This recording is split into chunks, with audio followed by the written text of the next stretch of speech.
ವೀಕ್ಷಕರೇ, ಹೊತ್ತಾರೆಯಲ್ಲಿ ಯೇಸು ಕ್ರಿಸ್ತನ ನಾಮದಲ್ಲಿ ನಿಮ್ಮನ್ನು ಸುಸ್ವಾಗತ ಮಾಡುವವರಾಗಿದ್ದೇವೆ. ಯೇಸು ಕ್ರಿಸ್ತನು ನಿಮ್ಮನ್ನು ಹೆಚ್ಚಾಗಿ ಪ್ರೀತಿಸುವನಾಗಿದ್ದಾನೆ. ಇದೇ ವೇಳೆಯಲ್ಲಿ, ಈಗಲೇ ಈ ಕ್ಷಣದಲ್ಲಿ ನೀವು ನಿಮ್ಮ ಇವತ್ತಿನ ಕಾರ್ಯವನ್ನು ಪ್ರಾರಂಭ ಮಾಡೋದಕ್ಕಿಂತ, ಕೆಲಸಕ್ಕೆ ಹೋಗೋದಕ್ಕಿಂತ ಮುಂಚೆ ನಾವು ಒಂದು ಸುಂದರವಾದ ರಾಗವನ್ನು ಹಾಡಿ ಆರಾಧನೆ ಮಾಡಿ ನಮ್ಮ ಇವತ್ತಿನ ಕೆಲಸವನ್ನು ಪ್ರಾರಂಭ ಮಾಡಿಕೊಳ್ಳೋಣ. Thank you lord. Yesayya Yesayya Yesayya Yesayya ಎಲ್ಲರೂ ಹೇಳೋಣವೇ? యేసయ్య యేసయ్య యేసయ్య యేసయ్య.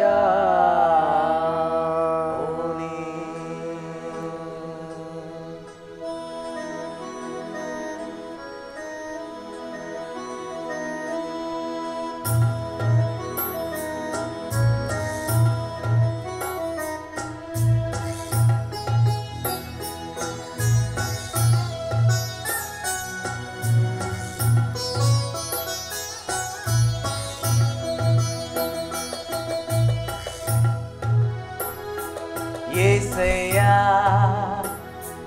యేసయ్యా యేసయ్యా యేసయ్యా యేసయ్యా యేసయ్యా యేసయ్యా యేసయ్యా. ನಿನ್ನೊಂದಿಗೆ ನಡೆಯಬೇಕು, ನಿನ್ನೊಂದಿಗೆ ಇರಬೇಕು, ನಿನ್ನೊಂದಿಗೆ ನಡೆಯಬೇಕು, ನಿನ್ನೊಂದಿಗೆ ಇರಬೇಕು. యేసయ్యా యేసయ్యಾ యేసయ్యా యేసయ్యా యేసయ్యా యేసయ్యా యేసయ్యా యేసయ్యా.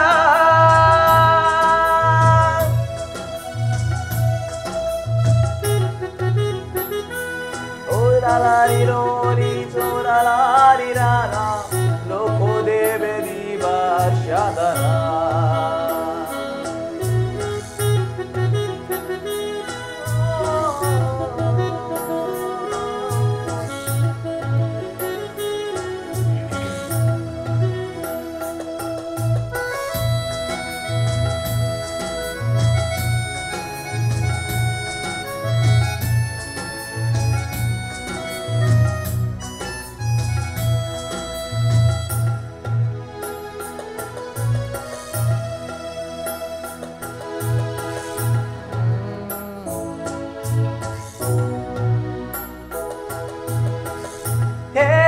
ಹೇಬೆಲನಾಗೆ ಶ್ರೇಷ್ಠವಾದ ಕಾಣಿಕೆಗಳನ್ನು ನಾ ನೀಡಬೇಕು,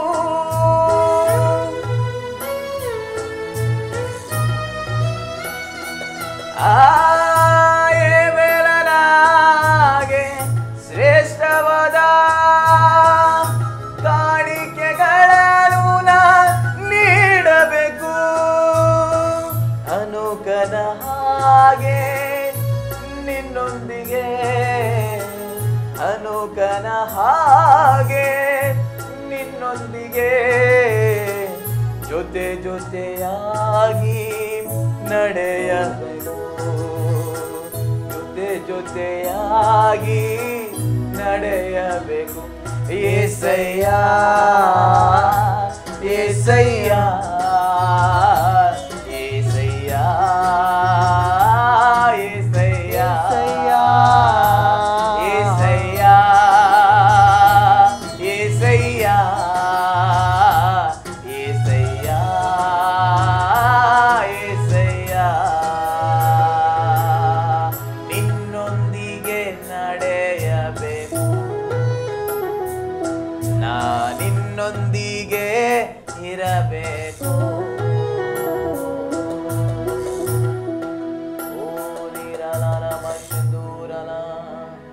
ಏಸಯ್ಯ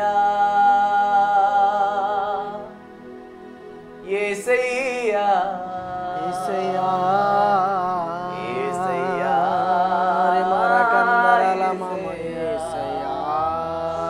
ಒಂಟಿಯಾಗಿರುವ ಮಕ್ಕಳೇ, ನಿಮ್ಮ ಬಾಯಲ್ಲಿ ಏಸಯ್ಯ ಎಂಬುದಾಗಿ ಹಾಡ್ತೀರಾ.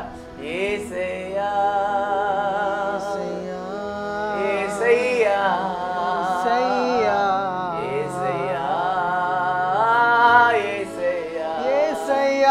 ಈ ಲೋಕದಲ್ಲಿ ಏನೇನಿದೆಯೋ ಅದೆಲ್ಲ ಮಾಡಿ ಸಾಕಾಯ್ತು, ನನಗೆ ಯಾರು ಬಿಡುಗಡೆ ಕೊಡೋರು ಎಂಬುದಾಗಿ ಕೂತಿರುವಂತ ದೇವ ಮಗುವೇ, ಯೇಸು ನಿನ್ನನ್ನು ಪ್ರೀತಿ ಮಾಡ್ತಾ ಇದ್ದಾರೆ.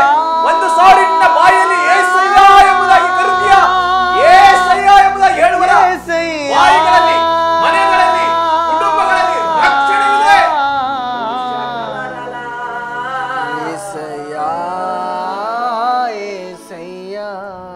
ನಂಬಿಕೆಯಿಂದ ಒಂದೇ ಸಾರಿ ಪೂರ್ಣ ಹೃದಯದಿಂದ Thank you, Lord. ಏಸಯ್ಯ, Thank you, Master. ಏಸಯ್ಯ, ಏಸಯ್ಯ. ಆ ಯೇಸುವಿನ ನಾಮವನ್ನು ನಾವು ಹಾಡ್ತಾ ಇದ್ರೆ ಇನ್ನು ಹಾಡ್ತಾನೇ ಇರಬೇಕು. ಜೇನಿಗಿಂತಲೂ ಸಿಹಿಯಾದ ನಾಮ ಯೇಸು ಕ್ರಿಸ್ತನ ನಾಮ. ಯೇಸುವಿನ ವಾಕ್ಯ ಅದು ಜೇನಿಗಿಂತ, ಜೇನು ತುಪ್ಪಗಿಂತ ಸಿಹಿಯಾದ ವಾಕ್ಯ. ಇವತ್ತು ಈ ಆಸಿರೆ ಟಿವಿಯಲ್ಲಿ ಈ ಮುಂಜಾನೆ ವೇಳೆಯಲ್ಲಿ ಈ ಕುಟುಂಬ ಪ್ರಾರ್ಥನೆ ನೋಡುತ್ತಿರುವಂತಹ ದೇವ ಮಗುವೆ, ದೇವರು ನಿನ್ನೊಂದಿಗೆ ನೇರವಾಗಿ ಮಾತಾಡ್ತಾ ಇದ್ದಾರೆ. ಒಂದು ಸಾರಿ ಈ ಲೋಕದಲ್ಲಿ ಎಲ್ಲಾ ಪ್ರಯತ್ನಗಳನ್ನು ಮಾಡಿ ಸಾಕಾಯ್ತು, ಏನ್ ಮಾಡ್ಲಿ ಎಂಬುದಾಗಿ ಚಿಂತಿಸುತ್ತಿರುವಂತಹ ಮಗುವೆ, ಒಂದು ಸಾರಿ ನಿನ್ನ ಬಾಯಿ ತುಂಬ, ನಿನ್ನ ಹೃದಯ ತುಂಬ ಏಸಯ್ಯ ನನ್ನನ್ನು ಒಂದ್ಸರಿ ಮುಟ್ಟು ಎಂಬುದಾಗಿ ಹೇಳೋದಾದ್ರೆ ಬೆಳಗಿನ ಜಾವದಲ್ಲಿ ಆತನು ಮುಟ್ಟುವನಾಗಿದ್ದಾನೆ. ಇವತ್ತು ದೇವರು ನಿಮ್ಮೊಂದಿಗೆ ಮಾತನಾಡುವ ಒಂದು ಸತ್ಯವೇದದಿಂದ ಒಂದು ವಾಕ್ಯವನ್ನು ನಾವು ಧ್ಯಾನ ಮಾಡಿಕೊಳ್ಳೋಣ. ಯೋಹಾನ ಸುವಾರ್ತೆ 16ನೇ ಅಧ್ಯಾಯ 32-33ನೇ ವಚನವನ್ನು ನಾವು ಓದುವರಾಗಿದ್ದೇವೆ. ನಮ್ಮ ಮಧ್ಯದಲ್ಲಿ ಸಹೋದರಿ ಅದನ್ನು ಓದುತ್ತಾರೆ, ನಾವೆಲ್ಲರೂ ಕೇಳೋಣ. ನೋಡಿರಿ, ನಿಮ್ಮಲ್ಲಿ ಒಬ್ಬೊಬ್ಬನು ತನ್ನ ತನ್ನ ಸ್ಥಳಕ್ಕೆ ಚದರಿ ಹೋಗಿ ನನ್ನನ್ನು ಒಂಟಿಗನಾಗಿ ಬಿಡುವ ಕಾಲ ಬರುವುದು, ಈಗ ಬಂದಿದೆ. ಆದರೆ ನಾನು ಒಂಟಿಗನಲ್ಲ, ತಂದೆಯು ನನ್ನ ಸಂಗಡ ಇದ್ದಾನೆ. ನೀವು ನನ್ನಲ್ಲಿದ್ದು ಮನಃಶಾಂತಿಯನ್ನು ಹೊಂದಿದವರಾಗಬೇಕೆಂದು ಇದನ್ನೆಲ್ಲ ನಿಮಗೆ ಹೇಳಿದ್ದೇನೆ. ಲೋಕದಲ್ಲಿ ನಿಮಗೆ ಸಂಕಟ ಉಂಟು, ಧೈರ್ಯವಾಗಿರಿ, ನಾನು ಲೋಕವನ್ನು ಜಯಿಸಿದ್ದೇನೆ ಎಂದು ಹೇಳಿದನು. ಆಮೆನ್. ನನ್ನ ಪ್ರೀತಿಯ ಸಹೋದರ ಸಹೋದರಿ, ಅಪ್ಪ ಅಮ್ಮ, ಯೇಸು ಕ್ರಿಸ್ತನ ಇವತ್ತಿನ ದಿನದಲ್ಲಿ ನಿಮ್ಮನ್ನೆಲ್ಲರನ್ನು ಬಲಪಡಿಸುವುದಕ್ಕಾಗಿ, ಅಯ್ಯೋ ಮಕ್ಕಳಿಗೆ ಮದುವೆ ಆಯ್ತಲ್ಲಪ್ಪ, ನಮ್ಮನ್ನು ಬಿಟ್ಟು ಒಂಟಿಯಾಗಿ ಹೋಗ್ಬಿಟ್ರಲ್ಲಪ್ಪ ಎಂಬುದಾಗಿ ಚಿಂತಿಸುತ್ತಿರುವಂತಹ ನನ್ನ ಪ್ರೀತಿಯ ತಂದೆ ತಾಯಿಯರೇ, ಯೇಸು ಕ್ರಿಸ್ತನು ನಿಮಗೆ ನಿಜವಾದ ಸ್ನೇಹಿತನಾಗಿದ್ದಾನೆ. ಯೇಸು ಕ್ರಿಸ್ತನು ನಿಜವಾದ ನಿಮ್ಮ ಜೊತೆಗಾರನಾಗಿದ್ದಾನೆ. ಇಲ್ಲಿ ನೋಡಿ, ಒಂದು ವಾಕ್ಯ ಸುಂದರವಾಗಿದೆ. ತಂದೆಯು ನನ್ನ ಸಂಗಡ ಇದ್ದಾನೆ. ಯಾರಿದ್ದಾನೆ? ಕರ್ತನಾದ ಯೇಸು ಕ್ರಿಸ್ತನು ನಿಮ್ಮ ಸಂಗಡ ಇದ್ದಾನೆ, ನಿಮ್ಮ ಮನೆಯಲ್ಲಿದ್ದಾನೆ. ನೀನು ವಿದ್ಯಾಭ್ಯಾಸಕ್ಕೆ ಹೋಗುತ್ತಿರುವಂತಹ ವೇಳೆಯಲ್ಲಿ ನಿನ್ನ ಜೊತೆಗಾರನಾಗಿದ್ದಾನೆ. ನಿಮ್ಮ ಮದುವೆಯ ಕಾರ್ಯ ಇನ್ನು ನಿಂತು ಹೋಗಿದೆಯಲ್ಲಪ್ಪ, ಯಾರಪ್ಪ ಇದನ್ನು ಮಾಡೋದು ಎಂಬುದಾಗಿ ಚಿಂತಿಸ್ತಾ ಇರುವಂತಹ ಮಕ್ಕಳೇ, ದೇವರು ನಿಮ್ಮ ಮದುವೆಯ ಕಾರ್ಯಗಳನ್ನೆಲ್ಲ ಆತನು ಜೊತೆಗಾರನಾಗಿ ನಡೆಸುವನಾಗಿದ್ದಾನೆ. ಅಷ್ಟೇ ಅಲ್ಲ, ದೇವರು ನಿಮ್ಮ ಕುಟುಂಬವನ್ನು ಪ್ರೀತಿ ಮಾಡುವನಾಗಿದ್ದಾನೆ. ಆದರೆ ಇಲ್ಲಿ ವಾಕ್ಯ ಮುಂದೆ ಬಹಳ ಸುಂದರವಾಗಿ ಹೇಳಲ್ಪಡುತ್ತಿದೆ, ನೀವು ನನ್ನಲ್ಲಿದ್ದು ಮನಃಶಾಂತಿಯನ್ನು ಹೊಂದಿದವರಾಗಿರಬೇಕೆಂದು.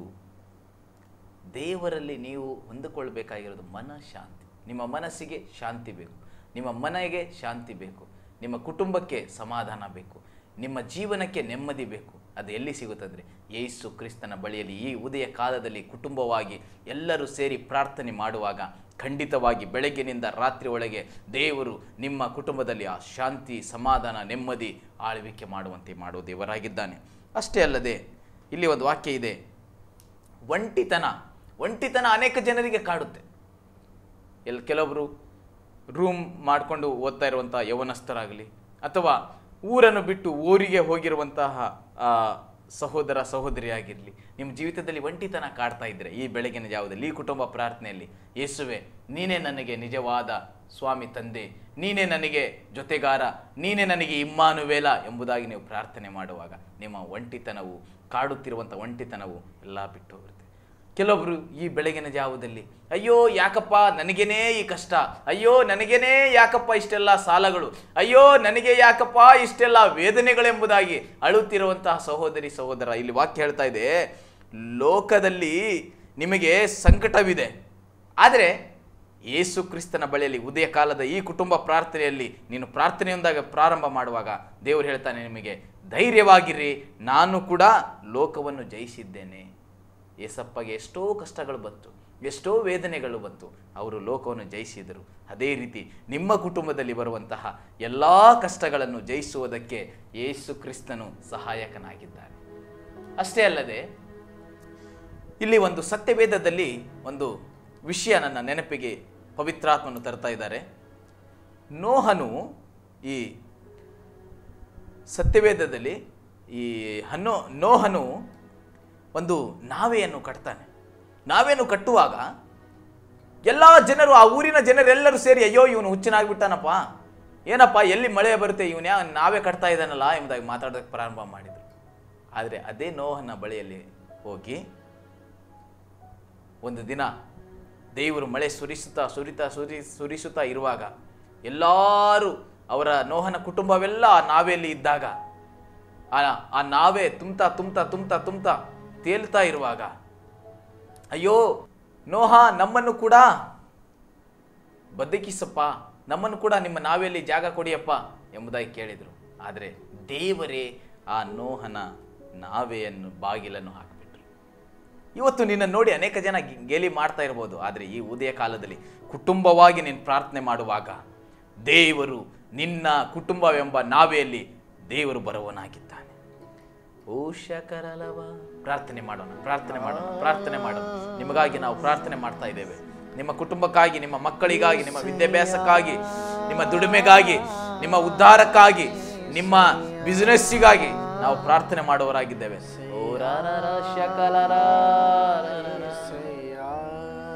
ನೋಹನ ಹಾಗೆ ಐಕ್ಯವಾದ ಕುಟುಂಬವನ್ನು ಕಟ್ಟಬೇಕು. ನೋಹನ ಹಾಗೆ ಐಕ್ಯವಾದ ಕುಟುಂಬವನ್ನು ಕಟ್ಟಬೇಕು. ಅಬ್ರಹಾಮನ ಹಾಗೆ ಸ್ನೇಹವಾಗಿ ನಿನ್ನೊಂದಿಗೆ ನಾ ಇರಬೇಕು. ಅಬ್ರಹಾಮನ ಹಾಗೆ ಸ್ನೇಹವಾಗಿ ನಿನ್ನೊಂದಿಗೆ ನಾ ಇರಬೇಕು. ಏಸಯ್ಯ ಏಸಯ್ಯ ಏಸಯ್ಯ ಏಸಯ್ಯ ಏಸಯ್ಯ ಏಸಯ್ಯ ಏಸಯ್ಯ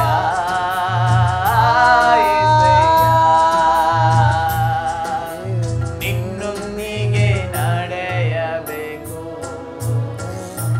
ನಾ ನಿನ್ನೊಂದಿಗೆ ಇರಬೇಕು.